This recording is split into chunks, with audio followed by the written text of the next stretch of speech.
آنسو من طلع.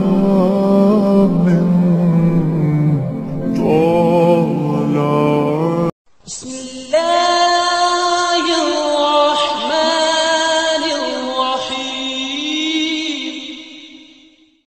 میرے دوستو، انسان کو کل عقل بھی مل جائے تو پھر بھی اللہ کی حکمت کا وہ احاطہ نہیں کر سکتا.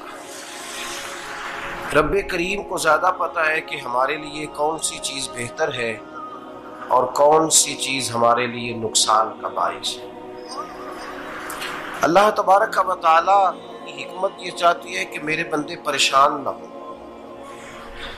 رب یہ چاہتا ہے کہ میرے بندے کسی جگہ پہ بھی دقت اور پریشانی کا شکار نہ ہو. تو اللہ تبارک و تعالیٰ نے راہ اعتدال اختیار کرنے کا حکم ارشاد فرمایا کہ تم اعتدال کے رستوں پہ چلو، معتدل زندگی گزارو، افراط و تفریط سے بچو. آج جس معاشرے میں ہم وقت گزار رہے ہیں، اس معاشرے میں ہم اس بات کو سمجھنے سے قاصر ہیں کہ اصل ہمارا مسئلہ کیا ہے. ہمارا اصل جو مسئلہ ہے اس کی شناخت ہمیں کیسے ہوگی اور ہم پھر اس تک رسائی کس انداز میں حاصل کر پائیں. ہم ہمیشہ اپنی آمدن بڑھانے کے چکر میں رہتے ہیں. ایک کام اور شروع کر لیں، پارٹ ٹائم جاب شروع کر لیں، کوئی سائیڈ بزنس اس کا آغاز کر لیں. ہماری جو دوڑ لگی ہوئی ہے وہ لگی ہے کام بڑھانے، آمدن بڑھانے. حالانکہ اسلام ہمیں یہ کہتا ہے کہ تو آمدن بڑھانے کے چکر میں نہ پڑ. اصل بات یہ ہے کہ تو اپنے خرچے کنٹرول کر. تنگ انسان وہ نہیں ہوتا جس کی آمدن تھوڑی ہوتی. یہ توجہ کیجئے گا میری بات، یہ قیمتی بات ہے اور گفتگو ساری کا لب لباب ہے. تنگ بندہ وہ نہیں ہوتا جس کی آمدن تھوڑی ہوتی ہے. اصل پریشان وہ ہوتا ہے جس کے خرچے زیادہ ہوتے ہیں. اور ہمارا جو روزمرہ کا نقصان ہو رہا ہے وہ آمدن کے معاملات میں نہیں ہو رہا. بنیادی نقص جو واقعہ ہو رہا ہے وہ یہ ہے کہ ہمارے اخراجات زیادہ ہیں اور وہ اخراجات کسی اور نے نہیں بڑھائے. وہ خرچے ہم نے خود بڑھا لیے ہیں اور اب ہمیں اس کا نقصان بھگتنا پڑ رہا ہے. اور اگر آپ صحیح معنوں میں ٹٹولیں تو جو بہت امیر لوگ ہیں وہ تو ان خرچوں سے بچ گئے. میں نے بہت سارے ایسے ختمات میں شرکت کی ہے. میں بہت ساری ایسی جگہوں پہ گیا ہوں کہ جہاں لوگوں نے بڑا مختصر سا ختم دلایا ہے تو ہو گیا ہے ختم. ختم کے معاملے میں کب کسی نے پابندی لگائی ہے کہ اس میں 200 آدمی شریک ہوگا تو تب یہ سالے ثواب صحیح ہو سکے گا؟ کون کہتا ہے؟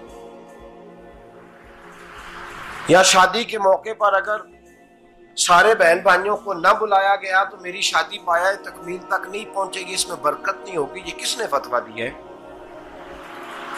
معتدل زندگی کا اسلام حکم دیتا ہے. میں پڑھ رہا تھا کہ ایک بہت بڑا صدر ہے، غالباً سوڈان کے صدر کی بات ہو رہی تھی، تو اپنے بیٹے کی بارات لے کے گیا تو 4 لوگ گئے ہیں بارات اور 15 لوگوں کا اس نے اہتمام کیا اپنے گھر میں کھانا کھانے کا. تو کیا شادی ہو گئی کہ رک گئی؟ تو بھائی راگ الاپنا اس بات کا کہ بڑی پریشانی ہے، کوئی سائیڈ بزنس شروع کیا جائے فلان جگہ فلان جگہ فلان جگہ. تو اصل معاملہ یہ ہے کہ پہلے ایک بندہ کماتا ہے تو پھر بھی گھر ہی چلتا ہے، پھر بڑا بیٹا ساتھ شامل ہوتا ہے تو پھر بھی گھر ہی چلتا ہے، پھر منجلا بیٹا شامل ہوتا ہے تو پھر بھی گھر ہی چلتا ہے. جو رونا دادا جی رویا کرتے تھے کہ بڑی مصیبت ہے، بڑی مشکل ہے، گاؤں میں رہ اکیلے ہوتے تھے اور وہ 5 بچوں کو اور 4 بچیوں کو وہ پالتے تھے. تو جو وہاں پریشانی تھی وہی آج پریشانی شہر میں آ کر پڑھ لکھ کر موٹی تنخواہ لے کر وہی پریشانی ہمیں ہے. تو میں جس نتیجے پہ پہنچا ہوں اس کو پڑھ کے، قرآن مجید کی چند آیات کو دیکھ کر اور اس مفہوم کی جو حدیثیں کتب احادیث میں پائی جاتی ہیں اور ہمارے بزرگوں نے ہمیں جو مزاج اس حوالے سے دیا ہے، میں اس نتیجے پہ پہنچا ہوں کہ مسئلہ آمدن کا نہیں، مسئلہ خرچے کا ہے. ہمارے خرچے بنیادی طور پر زیادہ اور اگر پھر ہم زیادہ بوجھ خواتین پہ ڈالتے ہیں کہ وہ مطالبے زیادہ کرتی ہیں، اور اگر آپ مجھ سے پوچھیں تو خواتین کی بھی اگر کسی جگہ کوئی عادت خراب ہوتی ہے تو اس میں اصل کردار اس کا ہوتا ہے جو وہ عادت خراب ہو. تو کیوں اپنے گلے سے اتار کے آپ کسی کے گلے میں بات ڈالنے کے چکر میں ہیں؟ وہ خواتین کی طبیعت نہیں ایسی ہے. اصل بات یہ ہے کہ ہم نے عادت ڈالی ہے، ہم نے یہ مزاج ان کو دیا ہے تو ان کا بنا ہے، نہ کیسے بن سکتا. تو اعتدال جب تک زندگی میں نہیں ہوتا، پانی پیاس بجھاتا ہے لیکن ایک گلاس ہی ہو تو پیاس بجھاتا ہے، بالٹی کو منہ کو لگائے گا تو کپڑے بھگو دے گا اس کے. حالانکہ پانی بری چیز کا نام نعمت ہے نا بہت بڑی اللہ کی، لیکن پیالے میں ہی اچھا لگتا ہے. کوئی مٹکا منہ کو لگائے گا تو تانگ ہو، پیالہ ہی بہتر ہے اس کے لیے. تو میرے دوست، مٹکے سے بھی بعض اوقات کام چل جاتا ہے، لیکن اگر کوئی کہے نہیں مجھے دریا ہی چاہیے تو اس کا تو گھر بہ جائے گا، سارا گھر بہ جائے گا اس کا. ہمیں دریا قابو کرنے کا موڈ بنایا ہوا ہے تو اس سے گھر بہا کرتے ہیں، اس سے گھر بنا نہیں کرتے. گھر پیالے سے پانی پینے سے بنتا ہے. اگر تو دریا پہ قبضہ کرنے کا موڈ بنائے گا تو گھر بنے گا نہیں، گھر بہ جائے گا. آگ نہ ہو تو کھانا پک نہیں سکتا، لیکن ہلکی آنچ سے کھانا پکتا ہے. اور اگر آنچ تیز کر دی جائے تو جی قرینے قیاس بات کر رہا ہوں، میں عقل سے ماورا نہیں کر رہا. قرینے قیاس سمجھانے کے لیے مثالیں دے رہا ہوں. ہلکی آنچ پہ کھانا پک جاتا ہے اور آگ تیز ہو تو کھانا جل جاتا ہے. کھانا اتنی دیر کھانے کے قابل رہتا ہے جب تک وہ ہلکی آنچ پہ پکتا ہے. تو جتنی مرضی تو کہتا ہے نہیں میرا گزارے نہیں، آگ تیز ہونی چاہیے، تو میاں جل جائے گا، جل جائے گا. ہوا نہ ملے تو سانس نہیں آتی، ٹھیک ہے؟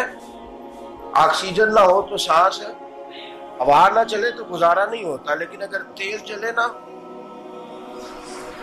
اگر تیز چلے تو آندھی اور طوفان بن جائے تو چھتیں گرا دیتی ہے، جانیں لے لیتی ہے. ہم ہیں طوفان کے چکر میں، ہم ہیں دریا کے چکر میں، ہم ہیں بڑے ناؤ کے چکر میں. تو میاں ہلکی آنچ ہی اچھی ہے، یاد رکھ. اور ایک گلاس پانی کا اعتدال سے ملتا رہے تو وہی ملتا رہے، ضرورت کے وقت وہی بہتر ہے. تو پورے دریا پہ قبضہ کرنے کا پروگرام نہ بنا، تانگ ہو جائے. اور میرے عزیز یاد رکھ، ہوا سانس لینے کے مطابق ملے تو وہی اچھی ہے، جو سانس بند کرنے پہ آ جائے وہ ہوا اچھی.